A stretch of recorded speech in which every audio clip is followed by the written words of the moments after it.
नमो नमो तुलसी महारानी, नमो नमो हर की पटरानी, नमो नमो तुलसी महारानी, नमो नमो हर की पटरानी। प्रेम से बोलिए तुलसी शालिग्राम भगवान की जय। प्रिय भक्तजनों, आज आप सुनेंगे कार्तिक मास के पवित्र अवसर पर तुलसी माता की 5 कहानियां।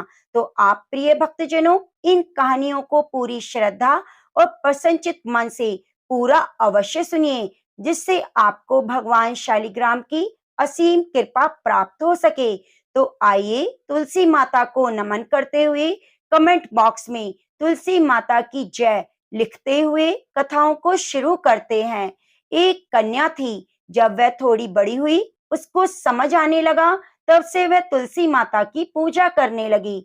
उसके प्रतिदिन का नियम था कि तुलसी माता जी की पूजा करने के बाद ही खाना खाती। जब वह कन्या शादी के लायक हुई, तब उसके माता पिता ने उसकी शादी करवा दी। कन्या को उसके माता पिता ने दहेज में एक तुलसी का गमला दिया। ससुराल में वह प्रतिदिन सवेरे उठती, पूजा करती, उसके बाद ही खाना खाती। उसकी 2 जेठानियां थी, वे दोनों उसका मजाक उड़ाती कि बड़ी नियम धर्म वाली बनती है। उन दोनों को उससे बहुत ईर्ष्या होती, इसलिए वे दोनों तुलसी जी का गमला छुपा देती। वह कन्या बड़ी मुश्किल से गमला ढूंढ कर लाती और अच्छे से पूजा करती, फिर खाना खाती। वह गमला ढूंढ कर लाती तो एक दिन उसकी जिठानियों ने क्या किया कि गमला ही दूर फेंक दिया। कन्या ने खूब ढूंढा, पर उसे गमला नहीं मिला। वह बहुत परेशान हुई। उस दिन तो खाने में उसने कुछ भी नहीं खाया, क्योंकि उसका नियम था कि जब तक वह तुलसी माता की पूजा नहीं करेगी, वह कुछ नहीं खाएगी। उस कन्या की सच्ची भक्ति देखकर तुलसी माता उससे बहुत प्रसन्न हो गई और कमरे में तुलसी माता का गमला प्रकट हो गया। अगले दिन सुबह जब उठी तो क्या देखती है, उसकी खाट के चारों कोनों पर तुलसी माता का गमला आ गया है। यह देखकर वह बहुत प्रसन्न हो गई। अब मेरी तुलसी माता को कोई चुरा नहीं सकेगा।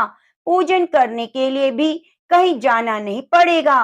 कोई मेरी तुलसी माता को फेंकेगा भी नहीं। वह तो जल्दी से उठकर स्नान करती और तुलसी माता का पूजन कर लेती। जब वह खाना खाने बैठी तो उसकी जिठानियां मजाक करने लगी। लो, देवरानी जी का नियम धर्म पूरा हो गया। उससे पूछती हैं, तुलसी जी की पूजा कर ली क्या? देवरानी बोली, हाँ कर ली। जेठानिया बोली, कहाँ से करी? गमला तो फेंक दिया। देवरानी कहती है, देख लो मेरे कमरे में खाट पर तुलसा जी लगी है। जेठानिया बहुत शर्मिंदा हुई और बोली कि देवरानी, तेरी भक्ति सच्ची है, हमने तुझे बहुत परेशान किया, हमें माफ कर दो। देवरानी उन्हें माफ कर देती है। हम भी तुलसी माता से प्रार्थना करते हैं, हे तुलसी माता, जैसी कृपा आपने देवरानी पर करी, वैसे सभी पर करना। तो प्रेम से बोलिए तुलसी माता की जय। प्रिय भक्तजनों, अब आइए सुनते हैं दूसरी कथा। एक ब्राह्मण था, वह प्रतिदिन मंदिर जाता। वह प्रतिदिन तुलसी माता की पूजा करता, तुलसी माता से प्रतिदिन प्रार्थना करता, हे तुलसी महारानी, मेरे आनंद करना। तुलसी माता ने सोचा, यह ब्राह्मण तो बहुत सीधा है और गरीब भी है, प्रतिदिन मेरी पूजा करता है, मैं इसके कुछ ना कुछ करना चाहती हूँ। तो तुलसी महारानी एक कन्या का रूप बनाकर बैठ गई और ब्राह्मण को बोली, ब्राह्मण, मैं तेरे घर आना चाहती हूँ। ब्राह्मण ने सोचा, 6 लड़कियां तो पहले से ही हैं, 7 लड़कियों का मैं कैसे पालन पोषण करूंगा? लड़कियों की शादी कैसे कराऊंगा? मेरे पास तो कुछ भी नहीं। यह विचार करके वह बहुत परेशान रहने लगा। उसको तो खाना भी नहीं भा रहा था। उसकी औरत ने कहा, क्या बात है, आजकल बहुत दुखी रहने लगे हैं। इस पर ब्राह्मण बोला, मैं मंदिर जाता हूँ, वहां पर एक छोटी सी कन्या बैठी है। वह कहती है, ब्राह्मण, मैं आपके घर आऊं? उसकी पत्नी बोली, अरे इसमें परेशान होने की क्या बात है, आ रही है तो आने दो। ब्राह्मण बोला, पहले से 6 हैं, उनकी शादी भी करवानी है। तो ब्राह्मणी बोली, अरे कोई बात नहीं, अपनी 6 लड़कियों की करवाएंगे तो सातवीं की भी करा देंगे। आप सातों लड़कियों की शादी साथ में करवा देना। अगले दिन जब ब्राह्मण मंदिर गया तो छोटी कन्या ने पूछा, ब्राह्मण मैं तेरे घर आऊं? तो ब्राह्मण बोला, हाँ चल। उसको वह घर ले आया। तुलसी माता की कन्या के रूप में ब्राह्मण के घर आने से ब्राह्मण के घर आनंद हो गया। घर में लक्ष्मी की बारिश हो गई। जब ब्राह्मण सातों कन्याओं की शादी के लिए वर ढूंढने जाने लगा तो छोटी कन्या ने कहा, मेरे तो शालिग्राम जी की मंदिर में जाकर शालिग्राम को बोलना बारात लेकर आए और मेरी 6 बहनों की तुम अपनी इच्छा से वर ढूंढ लेना। तुलसी माता की मेहरबानी से तो सब जेवर कपड़ा खाना हो गया। धूमधाम से 6 लड़कियों की शादी हो गई और तुलसी माता की शालिग्राम भगवान से शादी हो गई। तुलसी माता ने उसके घर में धन लक्ष्मी के भंडारे भर दिए। हे तुलसी माता, जैसे अब ब्राह्मण पर टूटमान हुई वैसे हम पर होना। जैसे ब्राह्मण के घर आनंद किया वैसे हम सभी के घर करना। तो प्रेम से बोलिए तुलसी माता की जय। प्रिय भक्तजनों, अब आइए तीसरी कथा को सुनते हैं। एक परिवार में नंद भाभी रहती थी। ननंद अभी कुंवारी थी। वह तुलसी जी की बड़ी सेवा करती, पर भाभी को यह सब फूटी आंख नहीं सुहाता। कभी कभी तो वह गुस्से में कहती, जब तेरा विवाह होगा तो तुलसी ही खाने को दूंगी, तुलसी ही तेरे दहेज में दूंगी। जब ननंद की शादी हुई तो उसकी भाभी ने बरातियों के सामने तुलसी का गमला फोड़ दिया। भगवान की कृपा से वह गमला स्वादिष्ट व्यंजनों में बदल गया। बहनों के बदले भाभी ने ननंद को तुलसी की मंजरी पहना दी। वह सोने के आभूषणों में बदल गई। वस्त्रों के स्थान पर तुलसी का जनेऊ रख दिया तो वह रेशमी वस्त्रों में बदल गया। ससुराल में उसके दहेज की बहुत बड़ाई हुई। इस पर भाभी को बहुत आश्चर्य हुआ और तुलसी जी की पूजा का महत्व उसकी समझ में आ गया। भाभी की एक लड़की थी। वह अपनी लड़की से कहती, तू भी तुलसी की सेवा किया कर, तुझे भी बुआ जैसा फल मिलेगा। पर लड़की का मन तो तुलसी की सेवा में ना लगता। लड़की के विवाह का समय आया तो भाभी ने सोचा, जैसा व्यवहार मैंने ननंद से किया उसी के कारण उसे इज्जत मिली, क्यों ना मैं अपनी लड़की के साथ करूं। उसने तुलसी का गमला फोड़कर बरातियों के सामने रख दिया, परंतु इस बार मिट्टी मिट्टी ही रही। मंजरी पत्ते भी अपने ही रूप में रहे। सभी बराती भाभी की बुराई करने लगे। ससुराल में भी लड़की की बहुत बुराई हुई। भाभी ननंद को कभी घर नहीं बुलाती थी। भाई ने सोचा, मैं ही बहन से मिलाऊं। उसने अपनी इच्छा पत्नी को बताई और सौगात लेकर जाने के लिए कुछ मांगा। भाभी ने थैले में ज्वार भरकर कहा, और तो कुछ नहीं है, यही ले जाओ। वह दुखी मन से चल दिया। भला बहन के घर कोई ज्वार लेकर जाता है क्या? बहन के नगर के समीप पहुंचकर उसने एक गौशाला में गाय के सामने ज्वार का थैला उलट दिया। तब गोपालक ने कहा, ए भाई, सोना मोती गाय के आगे क्यों डाल रहे हो? भाई ने सारी बात बता दी। सोना मोती लेकर प्रसन्न मन से वह बहन के घर गया। बहन बहुत प्रसन्न हुई। तुलसी माता, जैसे आपने बहन के घर में धन लक्ष्मी के भंडारे भरे, उसका मान सम्मान बढ़ाया, वैसी कथा कहने सुनने वाले सभी पर अपनी कृपा बनाना। तो प्रेम से बोलिए तुलसी शालिग्राम भगवान की जय। प्रिय भक्तजनों, अब आइए सुनते हैं चौथी कथा। यह कथा गणेश जी से संबंधित है। एक समय में धर्मात्म नाम के राजा हुए करते थे। उनकी कन्या तुलसी यौवन अवस्था में थी। अपने विवाह की इच्छा लेकर तुलसी तीर्थ यात्रा पर निकल पड़ी। उन्होंने कई जगह की यात्रा की। एक स्थान पर उन्हें तरुण अवस्था में भगवान गणेश जी को तपस्या में लीन देखा। भगवान गणेश का रूप अत्यंत ही मोहक और आकर्षक था। तुलसी भगवान गणेश के इस रूप पर मोहित हो गई और अपने विवाह का प्रस्ताव उनके सामने रखने के लिए उनका ध्यान भंग कर दिया। भगवान गणेश ने स्वयं को ब्रह्मचारी बताते हुए तुलसी के विवाह का प्रस्ताव ठुकरा दिया। तुलसी को भगवान गणेश के इस रूखे व्यवहार और अपने विवाह प्रस्ताव ठुकराए जाने से बहुत दुख हुआ। उन्होंने आवेश में आकर भगवान गणेश को 2 विवाह होने का शाप दे दिया। इस पर श्री गणेश ने भी तुलसी को असुर से विवाह होने का श्राप दे दिया। बाद में तुलसी को अपनी भूल का एहसास हुआ और भगवान से क्षमा मांगी। ना तुम्हारा शाप खाली जाएगा, ना मेरा। भगवान गणेश बोले, मैं रिद्धि सिद्धि का पति बनूंगा और तुम्हारा विवाह भी राक्षस जलंधर से अवश्य होगा, लेकिन अंत में तुम भगवान कृष्ण की प्रिया बनोगी और कलयुग में भगवान विष्णु के साथ तुम्हारी पूजा जरूर होगी। तुम्हारी पूजा के बिना भगवान विष्णु की पूजा अधूरी होगी, लेकिन मेरी पूजा में तुम्हारा प्रयोग नहीं होगा। अर्थात भगवान गणेश की पूजा में तुलसी माता को नहीं चढ़ाया जाता। तो प्रेम से बोलिए, तुलसी माता की जय, गणेश भगवान की जय। प्रिय भक्तजनों, अब आइए सुनते हैं 5वीं कथा, जो तुलसी माहात्म्य से संबंधित है। ब्रह्मा जी बोले, जो विष्णु भक्त प्रातःकाल स्नान करके पवित्र हो कोमल तुलसी दल से भगवान दामोदर की पूजा करता है, वह निश्चय ही मोक्ष प्राप्त करता है। जो भक्ति से रहित है, यदि वह स्वर्ण आदि से भी भगवान की पूजा करे तो उसकी पूजा ग्रहण नहीं करते। सभी वर्णों के लिए भक्ति ही उत्कृष्ट मानी गई है। भक्तिहीन कर्म भगवान विष्णु को प्रसन्न करने वाले नहीं होते। यदि तुलसी के आधे पत्ते से भी प्रतिदिन भक्ति पूर्वक भगवान की पूजा की जाए तो वे स्वयं आपको दर्शन देते हैं। पूर्व काल में भक्त विष्णुदास भक्ति पूर्वक तुलसी पूजन से शीघ्र ही विष्णु धाम को चला गया और राजा चोल उसकी तुलना में गौण हो गए। अब तुलसी का महात्म्य सुनो।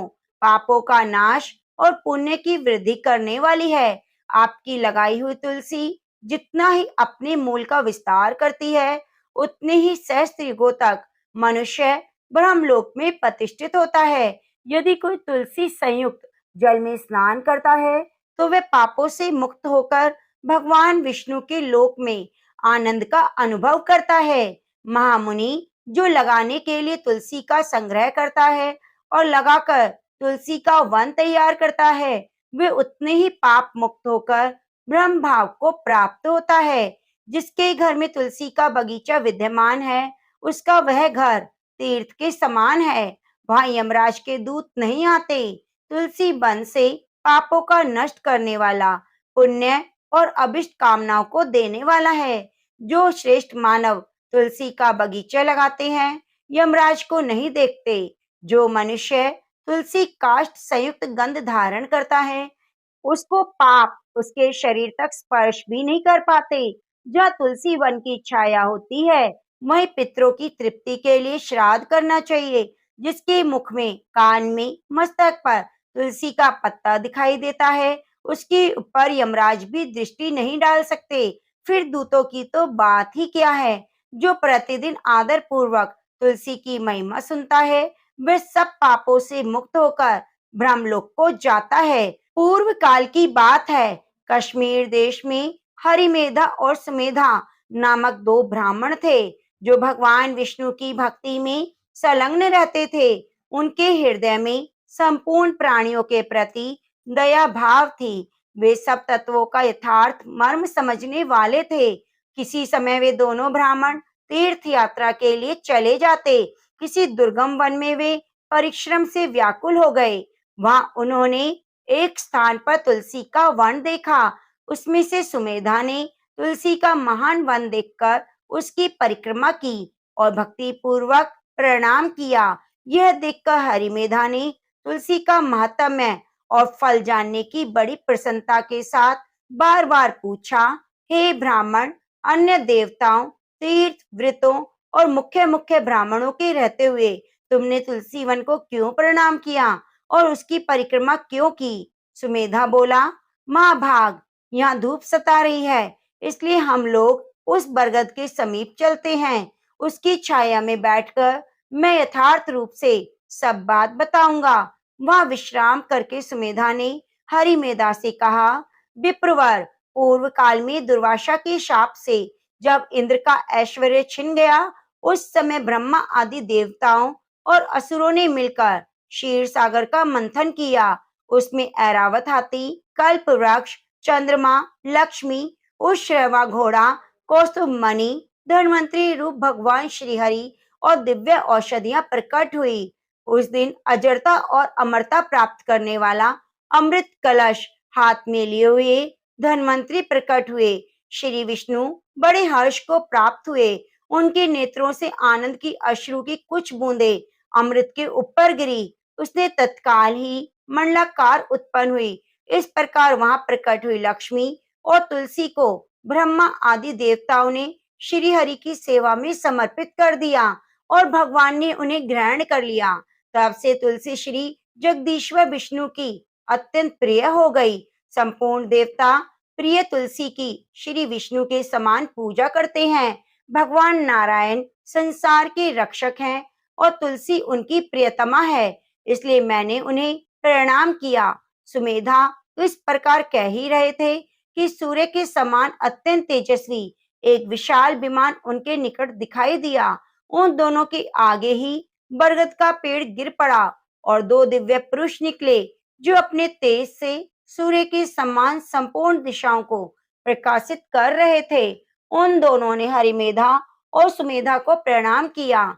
उन्हें देखकर वे दोनों ब्राह्मण भी विचलित हो गए और आश्चर्यचकित हो बोले, आप दोनों कौन हैं? देवताओं के समान आपका सर्व मंगल में स्वरूप है। आप नूतन मंदार की माला धारण किए हुए देवता प्रतीत हो रहे हैं। उन दोनों के इस प्रकार पूछने पर वृक्ष से निकले हुए पुरुष बोले, विप्रवर, आप दोनों ही हमारे माता पिता, गुरु, बंधु हैं। आदि आप ही हैं, आप ही हैं। इतना ही कहकर उनमें से जो बड़ा था वह बोला, मेरा नाम आस्तिक है, मैं देवलोक का निवासी हूँ।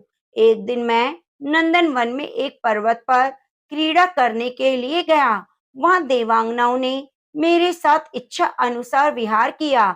उस समय युवतियों के मोती और बेला के हार तपस्या करते हुए लोमश मुनि के ऊपर गिर पड़े।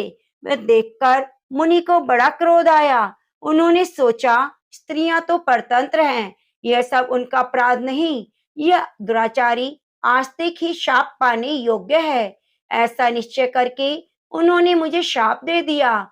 अरे तू ब्रह्म राक्षस होकर बरगद के वृक्ष पर निवास कर। मैंने विनय पूर्वक जब उन्हें प्रसन्न किया तो उन्होंने शाप से मुक्त होने की अवधि निश्चित की। जब तू किसी ब्राह्मण के मुख से भगवान विष्णु का नाम और तुलसी दल की महिमा को सुनेगा, तब तत्काल मुझे मोक्ष प्राप्त करेगा। इस प्रकार मुनि का शाप पाकर मैं चिरकाल से अत्यंत दुखी हो इस बट वृक्ष पर निवास कर रहा था। आज देववश आप दोनों के दर्शन से मुझे निश्चय ही शाप से छुटकारा मिल गया। अब मेरी इस दूसरी साथी की कथा सुनिए। यह पहले एक श्रेष्ठ मुनि था और सदा गुरु की सेवा में लगा रहता। एक समय गुरु की आज्ञा का उल्लंघन करके यह ब्रह्म राक्षस भाव को प्राप्त हुआ, किंतु उसके प्रसाद से इस समय इसकी भी ब्राह्मण के शाप से मुक्ति हो गई। आप दोनों ने तीर्थ यात्रा का फल तो यहीं साथ लिया। ऐसा कहकर ये दोनों उन श्रेष्ठ ब्राह्मण को बार बार प्रणाम करके उनकी आज्ञा लेकर प्रसन्नता पूर्वक दिव्य धाम को चले गए। उसके बाद वे दोनों श्रेष्ठ मुनि परस्पर तुलसी की प्रशंसा करते हुए तीर्थ यात्रा को चल दिए। इसलिए भगवान विष्णु को प्रसन्नता देने वाली इस तुलसी वन के पौधे की पूजा अवश्य करनी चाहिए। एक बार कार्तिकेय जी ने महादेव जी से पूछा, प्रभु मैं आपसे जानना चाहता हूँ कि ऐसा कौन सा वृक्ष है जिसका पत्ता फूल भी मोक्ष प्रदान कराने वाला है। महादेव जी बोले, बेटा सब प्रकार के पत्तों और पुष्प की अपेक्षा तुलसी ही श्रेष्ठ मानी गई है। वे परम मंगलमय, समस्त कामनाओं को पूर्ण करने वाली है। श्री विष्णु को अत्यंत प्रिय और वैष्णवी नाम धारण करने वाली है। संपूर्ण लोकों में शुभ और मोक्ष प्रदान कराने वाली है। भगवान श्री विष्णु ने पूर्व काल में संपूर्ण लोगों का हित करने के लिए तुलसी का वृक्ष रोपा था और तुलसी के पत्ते और पुष्प सब धर्मों में प्रतिष्ठित जैसे भगवान श्री विष्णु को लक्ष्मी और मैं प्रिय हूँ, उसी प्रकार तुलसी देवी भी परम प्रिय है। हम तीन के सिवा कोई चौथा ऐसा नहीं जान पड़ता जो भगवान को इतना प्रिय हो। तुलसी दल के बिना दूसरे दूसरे फलों, फूलों, पत्तों, चंदन आदि के लेपों से भगवान विष्णु को संतोष नहीं मिलता, जितना तुलसी दल के द्वारा पूर्ण श्रद्धा के साथ भगवान विष्णु का पूजन किया है। उसने दान, होम, यज्ञ, व्रत आदि सभी पूर्ण किए हैं। तुलसी दल से भगवान की पूजा कर लेने पर कांति, सुख, भोग, सामग्री, श्रेष्ठ पत्नी, पुत्र, कन्या, धन, राज्य, आरोग्य, ज्ञान, विद्वान, वेद, वेदांत, शास्त्र, पुराण, तंत्र, संहिता सब कुछ तत्काल मिल जाता है। जैसे पुण्य शलीला गंगा मुक्ति प्रदान करने वाली है, उसी प्रकार यह तुलसी भी कल्याण करने वाली है। स्कंद पुराण में यदि मंजरी युक्त तुलसी पत्र से भगवान श्री विष्णु की पूजा की जाए तो उसके पुण्य फल का वर्णन करना असंभव है। जो तुलसी का वन है, वही भगवान विष्णु का सामीप्य है। वहीं ब्रह्मा और लक्ष्मी भी संपूर्ण देवताओं के साथ विराजमान हैं। इसलिए अपने निकटवर्ती स्थान में तुलसी देवी को रोपकर उनकी पूजा अवश्य करनी चाहिए। तुलसी के निकट जो स्तोत्र मंत्र आदि का जप किया जाता है, वह अनंत गुना फल देने वाला होता है। प्रेत, पिशाच, ब्रह्म, राक्षस, भूत, दैत्य आदि सब तुलसी के वृक्ष से दूर भागते हैं। ब्रह्म हत्या आदि पाप और खोटे विचार से उत्पन्न होने वाले रोग, ये सब तुलसी वृक्ष के समीप नष्ट हो जाते हैं। जिसने श्री भगवान की पूजा के लिए पृथ्वी पर तुलसी का बगीचा लगा दिया, उसने उत्तम दक्षिणा से युक्त 100 यज्ञों का विधिवत अनुष्ठान पूरा कर लिया। जो श्री भगवान की प्रतिमा और शालिग्राम शिला पर तुलसी दल को प्रसाद रूप में ग्रहण करता है, वह विष्णु की संयोजी हरि की पूजा करके उन्हें निवेदन किए हुए तुलसी दल को मस्तक पर धारण करता है, वह पाप शुद्ध होकर स्वर्गलोक को प्राप्त होता है। कलयुग में तुलसी का पूजन, कीर्तन, ध्यान, रोपण, धारणा करने से वह पापों को जलाती है और मोक्ष को प्रदान कराती है। जो तुलसी के पूजन आदि का दूसरों को उपदेश देता है और स्वयं भी आचरण करता है, वह भगवान श्री लक्ष्मीपति के परम धाम को प्राप्त होता है।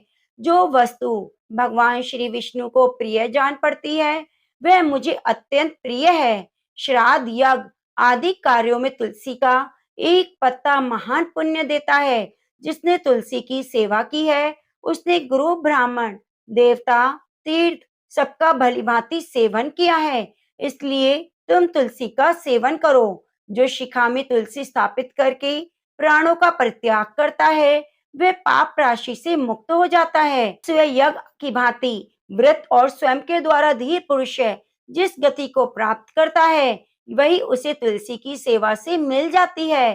तुलसी के एक पत्र से श्री हरि की पूजा करके मनुष्य वैष्णव को प्राप्त करता है। उसके लिए अनन्य शास्त्रों के विस्तार की क्या आवश्यकता है। जिसने तुलसी की शाखा और कोमल पत्तियों से भगवान की पूजा की है, वह कभी माता का दूध नहीं पीता, का पुनर्जन्म नहीं होता। तुलसी दल के द्वारा प्रतिदिन श्री हरि की पूजा करके मनुष्य अपने सैकड़ों और हजारों पीढ़ियों को पवित्र कर देता है। यह मैंने तुमसे तुलसी के प्रधान प्रधान गुण बतलाए। संपूर्ण गुणों का वर्णन तो बहुत अधिक समय लगाने पर भी नहीं हो सकता। यह उपाख्यान पुण्य राशि का संचय करने वाला है।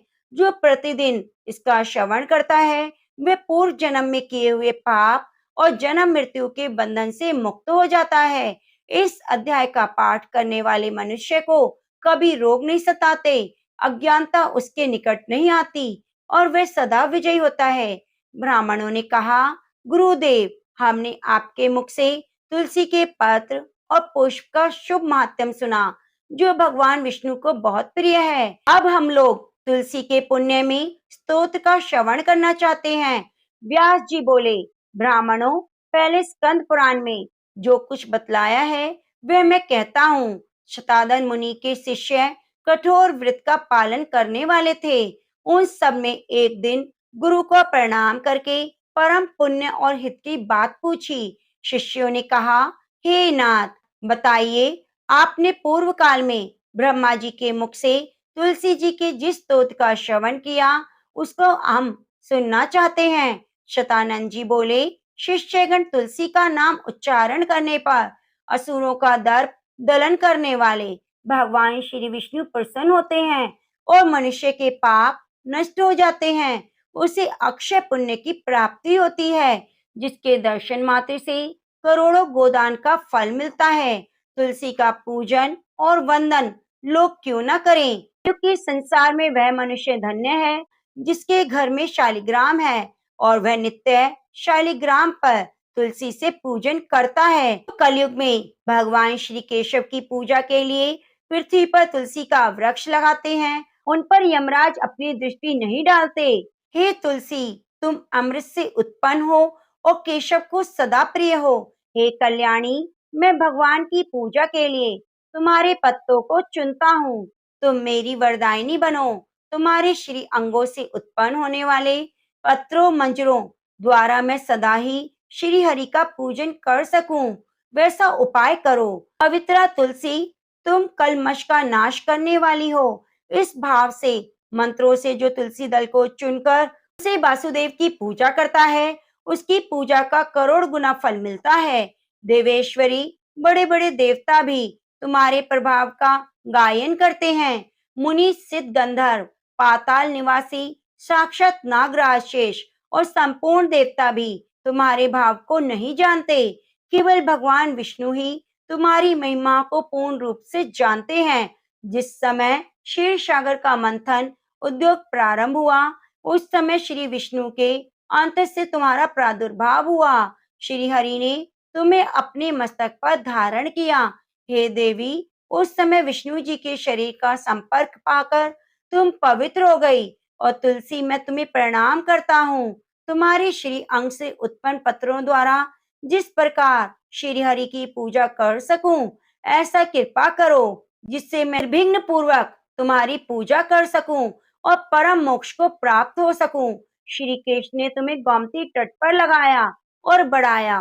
वृंदावन में विचरते समय उन्होंने संपूर्ण जगत और गोपियों के हित के लिए तुलसी का सेवन किया। प्रिय तुलसी, पूर्व काल में वशिष्ठ जी के कथन के अनुसार श्री राम जी ने भी राक्षसों का वध करने के उद्देश्य से सरयू तट पर तुम्हें लगाया। तुलसी देवी, मैं प्रणाम करता हूँ। श्री राम जी से वियोग हो जाने पर अशोक वाटिका में रहते हुए माता जानकी ने तुम्हारा ही ध्यान किया, जिससे उन्हें पुण्य अपने प्रियतम का समागम प्राप्त हुआ। पूर्व काल में हिमालय पर्वत पर भगवान शंकर की प्राप्ति के लिए पार्वती देवी ने तुम्हें लगाया और अपनी अभिष्ट सिद्धि के लिए तुम्हारा सेवन किया था। तुलसी देवी, मैं तुम्हें नमस्कार करती हूँ। संपूर्ण देवांगनाओं और किन्नरों ने भी दुःस्वप्न का नाश करने के लिए नंदन वन में तुम्हारा सेवन किया। देवी, तुम्हें मेरा नमस्कार है। राज ने भी गया में साक्षात पितरों की तुलसी का सेवन किया था। दंडकारण्य में भगवान श्री राम जी ने अपने हित की साधना की इच्छा से पवित्र तुलसी का वृक्ष लगाया और लक्ष्मण सीता ने बड़ी भक्ति भाव से उसे पोसा था। जिस प्रकार शास्त्रों में गंगा जी को त्रिभुवनी कहा गया है, उसी प्रकार तुलसी देवी संपूर्ण चराचर जगत में दृष्टि गोचर है। तुलसी का ग्रहण करके मनुष्य पातकों से मुक्त हो जाता है और मन इच्छा को पूर्ण करता है। ब्रह्म हत्या दूर हो जाती है। तुलसी के पत्ते से टपकता हुआ जल जो अपने सर पर धारण करता है, उसे गंगा स्नान और 1000 गोदान का फल मिलता है। हे देवी, मुझ पर प्रसन्न हो। देवेश्वरी, हरि प्रिया, मुझ पर प्रसन्न हो जाओ। क्षीर सागर के मंथन से प्रकट हुई देवी, मैं तुम्हें प्रणाम करता हूँ। रात्रि में जागरण करके जो तुलसी स्तोत्र का पाठ करता है, भगवान विष्णु उसके 32 अपराध क्षमा करते हैं। बाल्य अवस्था, कुमार अवस्था, जवानी, बुढ़ापे में जितने पाप किए हैं, वे तुलसी स्तोत्र से नष्ट हो जाते हैं। भगवान सुख और अभी उदय प्रदान करते हैं। जिस घर में तुलसी का स्तोत्र लिखा हुआ है, विद्यमान है, उसका कभी अशुभ नहीं होता। सब जगह मंगल ही मंगल होता है, किंचित भी अमंगल नहीं होता। उसके सदा सुख रहता है। घर प्रचुर धन धान्य से भरा रहता है। तुलसी स्तोत्र का पाठ करने वाले मनुष्य के हृदय में भगवान विष्णु अविचल भक्ति होती है और वैष्णव में कभी भी वियोग नहीं होता। इतना ही नहीं, उसकी बुद्धि कभी अधर्म में नहीं लगती। जो द्वादशी की रात्रि में जागरण करके तुलसी स्तोत्र का पाठ करते हैं, उसे करोड़ों तीर्थों के सेवन का फल मिलता है। तो प्रेम से बोलिए, तुलसी मैया की जय हो, तुलसी शालिग्राम की जय हो,